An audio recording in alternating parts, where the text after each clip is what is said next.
Hey everyone, Gabriel here, and welcome to the Facebook Ads Blueprint 2.0 module of the course. Now, first off, I want to quickly explain why I decided to create a Facebook Ads Blueprint 2.0 module since I already have the first one in the course. And there's two main reasons for that. So the first reason is that I've learned a lot since launching the course, right?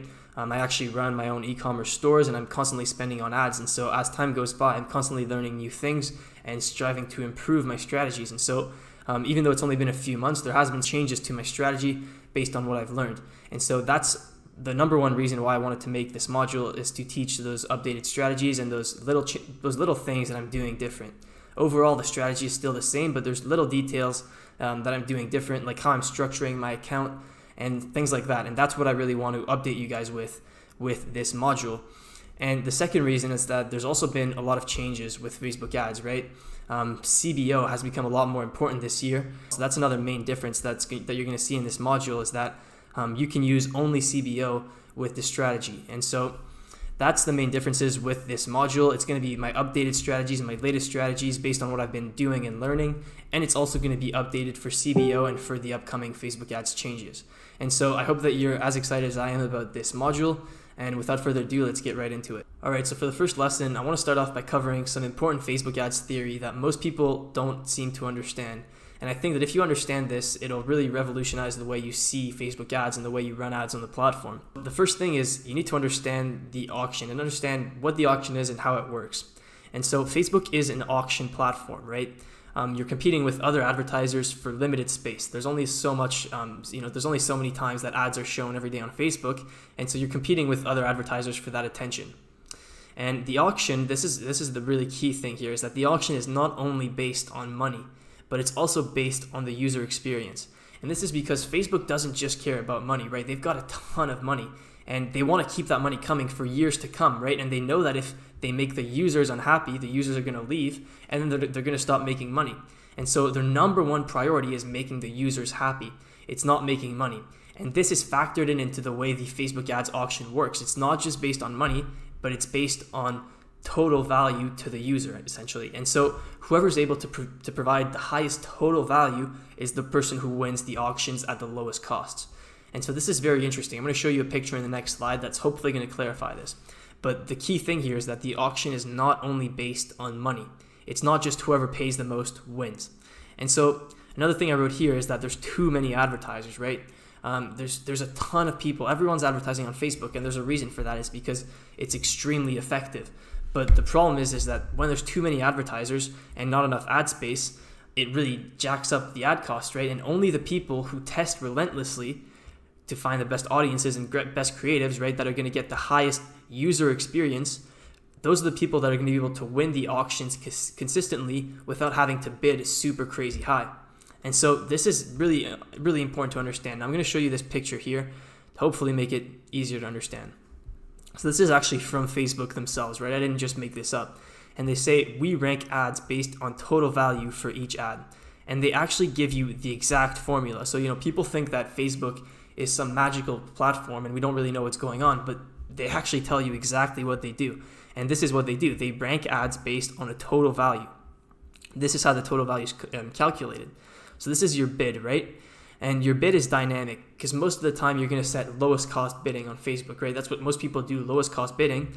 And so essentially what lowest cost bidding does is it's going to adjust this bid so that your total value is high enough to match all the other competitors, right? So that you can win the auction. And so it's going to bid however high it needs to get the total value needed. But you could also get that total value needed by improving your estimated action rates, right? If you improve your estimated action rates, you wouldn't have to increase your bid as much. Or if you increased your user value, you wouldn't have to increase your bid as much. And you'd get the same total value in the auction, meaning that you're spending less to show your ads. And so that's how the auction works. And that's what people don't understand, is that there's other components other than just the advertiser bid, right? And so if you're running a conversion optimized ad, let's say you're running a purchase optimization ad, this is what Facebook is going to be calculating. The first thing is bid for conversion, right? So how much are you willing to bid? If you're using lowest cost bidding, like I said, this is automatically going to go to whatever it needs to be so that you win the auction. Now, the second thing is going to multiply this bid by your estimated click-through rate. So the click-through rate on your ad, the link click-through rate. How often do people click through on your ad when they're shown it? If there's a high click-through rate, Facebook is going to assume that that's a good user experience, right? If people click a lot on your ad, that means that it's probably a good ad. And so Facebook likes that, and they're going to give you more weight in the auction if you have a high click-through rate to your link. Same thing here, estimated click-to conversion rate. So if you're optimizing for purchases, they're going to measure your purchase conversion rate. So how, out of the people who click on your ad, how many of them actually end up purchasing? And they know all of this using the Facebook pixel. And so if you have a high click-through rate and a high conversion rate, that is literally going to do the same effect as paying more in the auction. That's the point that I'm trying to get across here.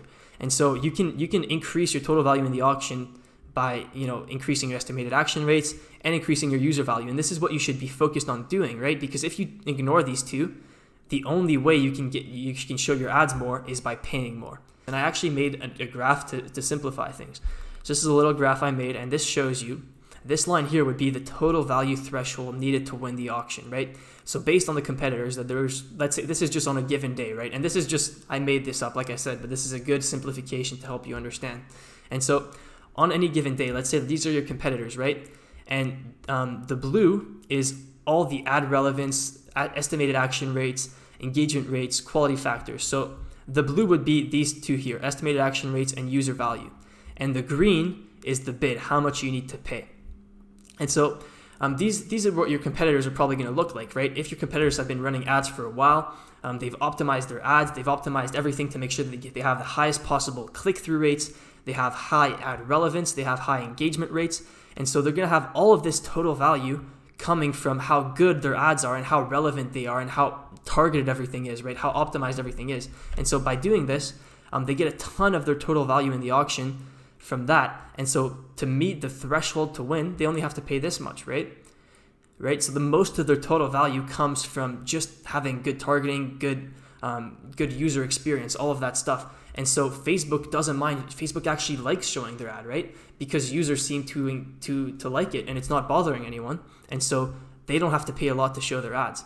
On the other hand, this is what your ads are probably going to look like at the start. You don't have good ad relevance, right? There's no way, because you haven't had enough time to test things and to optimize and to really narrow down your targeting. You don't have high estimated action rates, right? Because the only way you're going to have high estimated action rates is by testing a lot. You need to test a lot of different ads to see what's going to get you a high click-through rate. You need to test different landing pages to see what's going to get you a high conversion rate. If you optimize all of these things, you're going to look like the competitors here, and then this green part is all you're going to have to pay. But when you're first starting out, all this stuff isn't optimized at all, right? And so Facebook doesn't really like showing your ads. It'd rather show your competitors' ads that people actually seem to enjoy. And so it's going to charge you more, essentially. Since your total value is coming just from the bid and not from the ad relevance, quality, estimated action rates, engagement rates, and so on, you have to pay a lot to win auctions. And so this slide is going to be talking about the importance of relevance. And assuming that you have a good offer, your main focus with Facebook ads should be improving relevance.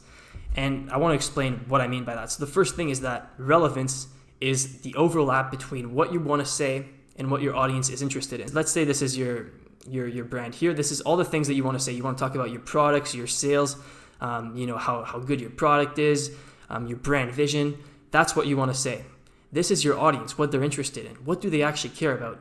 And so this would probably be the problems that they have, whatever it may be. And so you want to find the overlap between these two things. This is what relevance means. And this is what Facebook wants you to optimize. And so essentially Facebook wants you to optimize the relevance between your ad and your audience. So what is your audience interested in? What is your ad saying? You need to find the match between that. If you find that match, Facebook is happy. And if you have high relevance, you're going to get high click-through rates, right? Because it's relevant to them, so they're going to click on it. You're probably going to get good conversion rates, good purchase conversion rates, because if it's relevant, relevance is basically everything. If you have good relevance, you're going to get good estimated action rates, you're going to get good quality, good engagement rates. And so what you really need to do is focus on improving your relevance by testing a lot of different things. And so I put here my 2-step approach to increasing relevance is, number one, you have to identify top audiences that are interested in your product. And so you do this by testing a lot of different audiences. You test interest, lookalikes, and I'm going to talk about this later on in the module, right? This is just a general overview of the theory behind this. But you want to identify your top audiences. Once you find your best audience, then you want to test a ton of ad creatives until you find what they're interested in, what resonates, right? And you'll be able to see it. It'll be clear. If you find something that's really relevant to your audience, it's going to do well. People are going to engage with it. It's going to get a lot of clicks, and you'll be able to see what resonates. So I hope that makes sense. The last thing I want to talk about in this presentation is why data is king. So obviously Facebook collects all of the data of people who are going on your website, taking actions and stuff using the Facebook pixel. And once you have a lot of pixel data, finding the right audience is really, really easy because Facebook has great tools based on, artificial intelligence and a ton of data. It's really, really smart tools that allow you to find the right audience based on data that you already have. So this includes conversion optimization and lookalike audiences. I'm going to be talking about this later in the course, but I'm sure most of you know what these are. And so once you have data, finding the right audience is really, really easy. And so you don't have to guess who the best audience is, and then you can work on improving relevance, right? And that's what I was saying here. Your main focus should be improving relevance to reduce ad costs, right? And the process to increase relevance is number one, identify your top audiences, which you can do using data, right? Once you have data, you can find the right audiences, and then you can optimize the relevance by testing a lot of new ad creatives with this audience. And so essentially that's why data is king, because it lets you easily find the best audiences to target, and then you don't have to worry about your targeting anymore. Instead, just worry about optimizing your creatives, optimizing the relevance between that audience and what you're trying to say in your ads. And if you do this, you're going to see your click-through rates go up, your conversion rates go up, and essentially you're going to win a lot more auctions with bidding a lot less. And this is going to reduce your ad costs. And so that's why data is king. And I basically summed up what I've been talking about in this video with this little formula right here.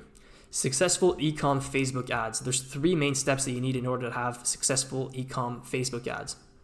The first is a proven offer. I didn't talk about this much in this video because this is about Facebook ads, but this essentially means picking a proven product, right? I talk about this in the product selection module of the course. You want to make sure that the product is proven to sell and that it's a proven offer so that you're not wasting your time trying to collect data for something that doesn't sell. So that's the first step, proven offer. Now the second step is data collection, right? Just running ads, testing different things without expecting to be profitable right away. You're just collecting data because once you have this data, finding the right audience is going to be easy. And the last step is creative optimization, right? Once you have this data and you know who your top audience is, you have to optimize the creative and optimize your messaging in your ads in order to maximize relevance and estimated action rates. And this is ultimately what ends up reducing your ad costs and lets you scale. And so that's why data is king. And that is it for this presentation on important Facebook ads theory. This was pretty high level theory, intermediate/advanced theory about Facebook ads that I think most people are missing. And so the main takeaway that I want you to get from this is that you can get the same amount of, you can increase your total value in the auction just as much by increasing your estimated action rates and your relevance as by increasing how much you're willing to pay. It's not just about how much you're willing to pay, but it's how good your ads are overall, which is going to determine how well you do in the auction. And so I hope you enjoyed this lesson, and I'll see you in the next one about reading data.